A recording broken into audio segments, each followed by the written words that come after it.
Welcome to Let's Talk. Here we will focus on the hustle, the juggle, and everyday struggle of small business. We will be here every week talking to small business owners about their everyday struggles, stresses, and ways they have been able to overcome the challenges of running their business. We welcome questions and comments, so please feel free to email us at admin@PlemonsCPA.com. We hope you enjoy, and above all, we hope it helps. Welcome to the Hustle, Juggle, and Struggle of Small Business. I am Thalia Williams, your hostess for today. And in our studio, we have Logic Allah, the co-founder of Melanize Media. We are so grateful to have you here. How are you today, sir? I'm great. How are you doing? I'm doing well. Thank you. So tell us a little bit about yourself. And, we know the name of your business, but go ahead and give us an introduction. Well, my name is Logic. I was born and raised in Gary, Indiana. I spent some time in Wisconsin. And my wife found a job here in San Antonio, so that's how I transitioned to San Antonio in 2013. So I'm a father of three. A husband, family man. I'm a son to my mother who lives here as well. So that's me in a nutshell for the most part. Wonderful. So tell us about Melanize Media. How long have you been in the business? We started doing projects in 2017. We officially formed our company in 2018. And we produce culturally enriching educational products, which are documentary films, online teachings, and screenings. Presentations. So basically anything related to Black history from an educational standpoint, we try to provide it. Excellent. Wow. So why this particular type of product or service? Why this particular type? My business partner, whose name is Andar Ma'at, he and I, we're friends and we often talk about history. The first project we did together was actually a play that he had written and produced. It was about the life of Malcolm X, and we worked on that together to make that a short film.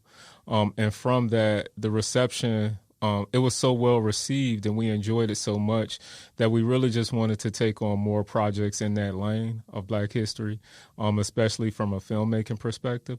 And so that's how we got started. That's our passion. That's what we love. We love our history. So it's just a way for us to continue to tell our story and to make people aware of the things that have happened to and through us. Wow. Fascinating. I love it. So what have been some of the challenges in running your business? Because even with the short time period you've been in, you kind of hit the stride, so to speak, before the pandemic came around and just shuttered everything. Mm-hmm. So what have been some of the challenges you've had? The challenges have been monetizing, making sure that we can stay profitable. Like you said, when the pandemic hit, it was really challenging for us. Before that, a bulk of our income was coming from in-person presentations and film showings. We also do a Black History tour here in the city of San Antonio. So once the pandemic hit, all of that came to a screeching halt, and we really had to rethink our business plan and kind of rethink our direction. So what we started doing, my wife actually suggested that we start transitioning at least our film showings to online, because in February of 2020, we had just released a new film and the reception for it was really good. But the pandemic hit right after that, so we were only able to screen it in person one time. So when she suggested it, I didn't really think it was going to work. And I thought maybe people might tune in, but I don't think people would pay. I was wrong, because people paid in, they showed up, and that was in April of 2020. And so since then, we've been showing our films online via Zoom. And from that point, we realized that we could transition more of our content and materials to online screenings and showings. And so we started producing just Black historical presentations about different topics to kind of piggyback on the films that we had. And from there, we just continue to grow with it. And so, it's amazing what necessity will make you do, right? Isn't there an old adage that says necessity is the mother of all invention? Yes. Mm-hmm. That's amazing. But that's good to know, because you had a product service that you could pivot. And a lot of businesses we found just through conversation weren't able to, or they couldn't think outside the box enough to be able to pivot. So why do you persist? What drives you to keep going? Because the pandemic could have really just literally shut you down. What drives you to continue? Well, I think about my future. If I don't do this, what am I going to do? You know, am I going to go do something that's going to make me unhappy or something that's not fulfilling? Or the other thing that we look at is that we strive to build a legacy. And that's going to take challenges. Anything that you do that's worth something is going to be difficult. It's all about how you respond to the difficulties and to the challenges. And so I just look at it as we just have to be creative and persistent enough to find a way. And you have to be flexible enough to go with the flow and go with what the market is showing you. And that means you have to be aware, have to be very aware. So tell us about critical support. How critical is support to you? It is very critical. You need good support in everything that you do. You need people and systems that you can depend on. You need a pattern. And so I think having good support is very important. Excellent. I love it. I love it because we know that without support in your field, if people don't come and see what you've produced, that's support in itself, because if they don't come and see it, you've made this film that nobody can see, nobody's interested in or whatever, but them coming out, them paying for it, doing it online even is support for you. And then, like you say, those systems, what type of systems are you referring to that can give you that type of support? Especially since we've transitioned online, a lot of the systems that we're using are digital. So understanding how to market online, how to promote things online effectively using social media, how to keep track of the data, how many people are actually clicking on your link and interested, how many people can you gain in your email list, which is gold and valuable at this point in time, how many people can you reach, what are your contacts for people in radio or television or any other type of media that or outlets for people that have access to an audience. And so having some type of system in play, graphics, video, things that are going to help draw attention visually, all of those things are important. So having a good technique or system to have those things in play is invaluable. No doubt, no doubt. So tell us about a failure. A failure? Yeah, you've learned from. Probably the biggest failure that I could see, especially from 2020, was state taxes. We weren't aware that we needed to be paying a certain amount, and the state actually froze our bank account. And this was right when the pandemic hit. So not only were we not able to show our films in person, not only were we trying to rethink our business model, the state came in and froze our bank account. So then we had access to no capital at that time. Ouch. And so that really taught me the importance of having good bookkeeping and making sure that you stay on top of your finances in a way that you can continue to operate in any climate. So that, and having a nest egg as well, making sure that you have something set aside so that when the rainy days come, because they will come, you will have some form of resources to at least put yourself back in a position to make money. Oh, that was definitely a hustle right there, wasn't it? Yeah. There was a juggle too. It's like, oh, where's my money? Why are you freezing my stuff? Yeah. How long did it take for it to become unfrozen? How long did it take to thaw out? Probably 2 weeks. 2 weeks, 14 days. And they're not business days. These are calendar days. Yeah. And that is a long time, especially if you don't know when they're going to release it. Yeah, when it's going to thaw out. Yeah. Wow. Valuable lesson learned for sure. Absolutely. So tell us about a success you've learned from.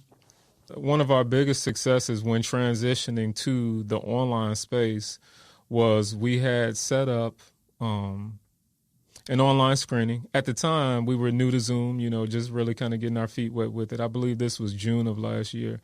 And we were promoting a film. It's called Walk on the River 2.0. It's our second rendition of a documentary that features the African-American history here in San Antonio. And we were doing pretty good. And we got an article, I want to say, in the Express newspaper, which really heightened attention. Mm-hmm. And it got to a point where we were about to sell out. And we could only, at the time, seat 100 people for that screening. And so we didn't know what to do, so we set up like an alternative screening for the next day in case people couldn't get in on that Sunday. Not only did we sell out that Sunday, but we almost sold out the next day on that Monday too. So that was one of our biggest successes, and it showed us that this was definitely a viable way for us to continue sharing the knowledge that we had gained and gathered. That's nice. Yeah. That's real nice. And see, that encouraged you even more so.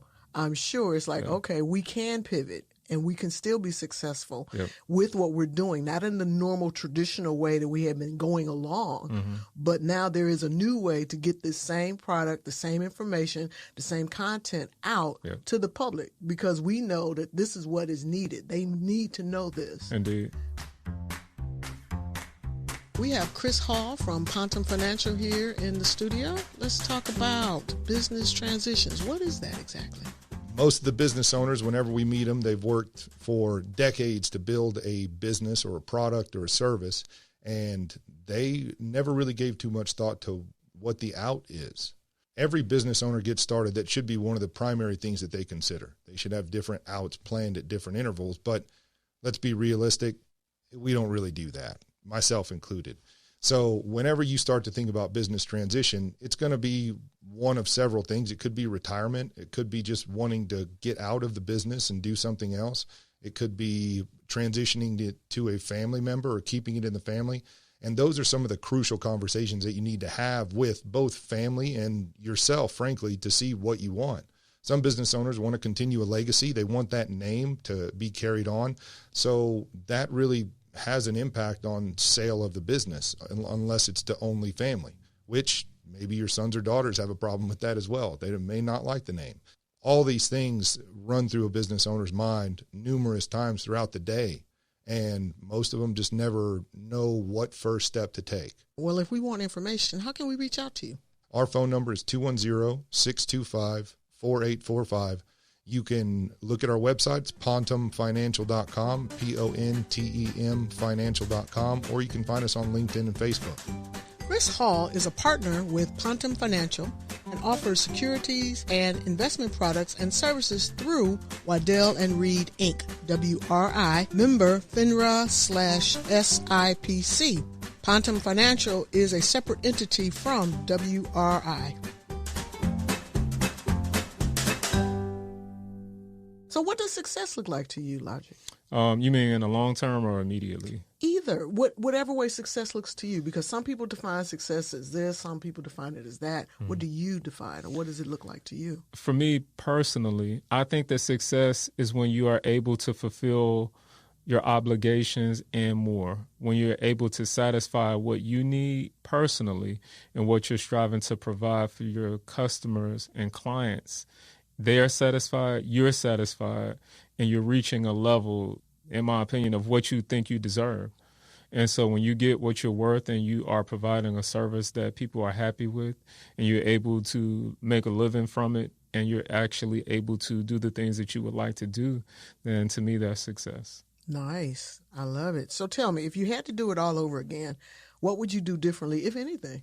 If I would do anything differently, it probably would be to start incorporating more help and hands earlier, as opposed to waiting when you think that you can afford to hire people or get people to help. As soon as you have the inkling of a possibility to incorporate other people, pull a trigger, because that frees up so much time and space. Because as a business owner, we often get bogged down with tedious tasks that are probably not the most important things for us to be doing. They may not be profit-making tasks. So as quickly as you can get help, get help.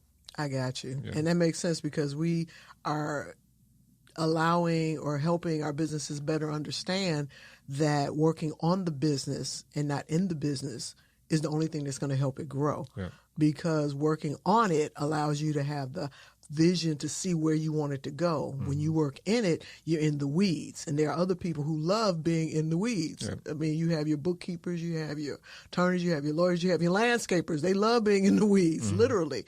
But why should you go out there and cut your grass when you can hire someone who loves to do it? Because your time is definitely more valuable. Indeed. And the other thing, too, is that sometimes you get people with a certain level of expertise in those things that can fill the gaps that you wouldn't be able to catch because you're not really an expert in that division anyway. Right, exactly. So utilize the gifts that are in place for you to be able to move your business forward. And then you help them grow as well.